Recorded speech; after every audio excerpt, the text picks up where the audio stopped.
almost feel bad for the 1348X Voto team because they were so desperate for attention that they completely tanked their reputation. The modern audience isn't actually going to show up to buy this product, and now everybody online is dunking on them. I have a few different things to show off, but before I get into the topic, if you enjoy the content I create, check out the links in the description, join the community in my live streams, and consider supporting through Patreon or YouTube memberships. Now, growing up, my mother always told me to be kind to the less fortunate, but it's very hard when the less fortunate hate your guts like these developers do, and now they are getting absolutely dunked on by everybody across the internet. Now, I do feel a little bit bad that they have basically killed their game in a desperate attempt for some sort of public validation and a few more sales, but as we have figured out time and again with games like Relooted, Flintlock the Siege of Dawn, Concord, Highguard, the modern audience either exists in a very small quantity or they just straight up do not exist at all. Like, the modern audience has done what? 1,000 all-time concurrent in these games, maybe 2,000. Highguard, a lot of normies jumped on that bandwagon, and then they realized it was a trash game, and then they left and went back to playing other titles. And so a game like this is only going to have a couple hundred people in it on release day. And so, well, now that we're only 2 days away from launch and they're making all of these posts and really trying to market themselves again, it's just leading to disaster for them because they have already pushed away any potential customers they could have gained in the past few weeks. There are plenty of people out there who are not going to want to support developers who actively attack other devs for not sharing their political opinions. There are plenty of gamers out there who do not want to buy a game from a either social media manager or developer who silences the gamers that have talked about their title on the Steam discussions forums and also on X, and they've only actually made 2 posts over the past few days, which is a major red flag. Like, why wouldn't you be trying to talk about your game every single day, multiple times a day? But all their posts are, yeah, either getting ratioed or it's pretty damn close. So their latest post is about how they are going to be launching simultaneously worldwide on March 12th. They said, set your alarms, the global launch time map is here. Again, they have clearly bitched out of the controversy that they created, or else they could have said, like, set the alarms on your MoDeRn agenda or something like that. They, I think, have realized now that silencing gamers didn't go the way they expected, causing the controversy didn't go the way that they expected, and now they're just like, oh, well, we need to take a step back. Yeah, this post has tons of people saying, no thanks, gameplay sucks, and the lesbian night idea is just modern slop. Not delaying is a huge mistake. The game needs more work, and yeah, even though I personally do not like the premise that I have seen so far, and I am not impressed with the way that they've acted on social media, I can look at this game and just say it needs more work without having an opinion on those other things for a moment.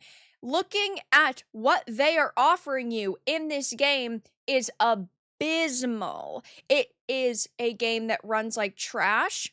The gameplay needs a hell of a lot more work. It is not very complex at all. The visual style reminds me of Gollum. It has a lot of issues, and I do think that even if they delayed it by a few months until the physical release in June, even that would give them more time to polish it and tweak some of the systems and do a better job. Maybe they shouldn't have spent all their money on a big voice actress, and they actually should have spent their money on hiring competent developers, but that's not what they did. Any chance for a demo on PS5 before launch? No, they do not care. The fact that it's in 2 days and I can't see pricing in the PlayStation Store is crazy. We have seen this as a running trend for months for a lot of these modern games. I don't know if it's because a lot of these modern games are coming from smaller development teams or whatever the case may be, but Reloaded didn't have a price tag. Flintlock the Siege of Dawn, when it had come out, didn't have a price tag. Tales of the Shire didn't have a price tag, so it's very interesting to see this pattern now. I didn't pick up on it until 1348X Voto, but now I can't unsee it. I would be very surprised if this exceeds 1,000 concurrent players. Speaking very objectively, I personally think it's going to hit 700. I don't see it getting to 1,000, but even if it hit 1,000 players, that is not a good look either way. Now, taking a look at the Steam forums, they are not silencing a lot of people anymore, which I think is actually a good look. They did face a lot of backlash for locking down lots of threads and banning lots of users, but we can't just forgive and forget because they haven't apologized. Though on the Steam forums, there are lots of people trolling and saying, why does it always have to be girl bosses? This game isn't going to sell. There are some people who are saying, seriously, watching the anti-woke grifters soil themselves over this, and the comments in the forums alone make it worth a look. Thanks, chuds. I will be very interested to see if this person actually buys the game or if they're just farming jesters. Best game ever.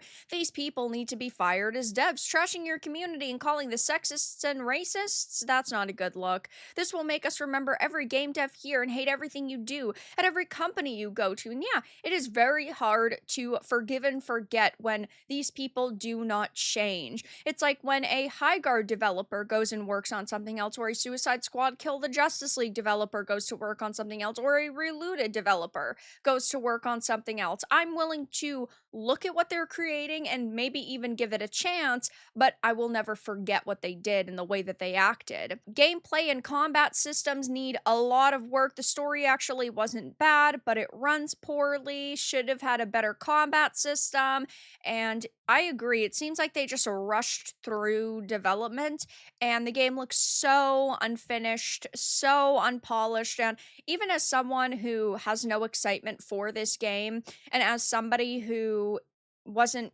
going to actively purchase it as a customer, I'm only going to give it a shot because I am a content creator. I think that you should respect the people who actually want to go out of their way to monetarily support you, and you should do a better job for them. It just makes it seem like you are willing to scam people, and all you view us as is walking wallets. So I don't think that they really care at this point, or else it would have been delayed. But yeah, it just looks like another Gollum game. And weeks ago, they claimed that they had 100,000 wish lists. I do not believe that based on the figures we had for a game like Knight's Path, and that was over 130,000, and it was 300 spots higher on the Steam wishlist charts than 1348X Voto. So I believe that they were straight up lying. I highly recommend you don't trust these developers. But their player counts on the demo were abysmal, which I think is why they've just decided, yeah, we're not going to waste our time with delaying it and trying to put more time into it. We don't really care about what people are saying. The demo is offline now, so don't take the 0 and the 1 seriously, but the all-time peak was 167. So even if you quadruple that or you give it a 6 times multiplier, that isn't a good look. They should have had thousands of people in this, and the recognition of the name Jennifer English should have been a draw. The visuals should have been a draw. The trailer should have been a draw. It did get highlighted by many different video game outlets, and 167 is the best they could muster, so I will be covering this game more in the future, I am sure, probably on release day. And yes, I will be torturing myself and live streaming this on the channel.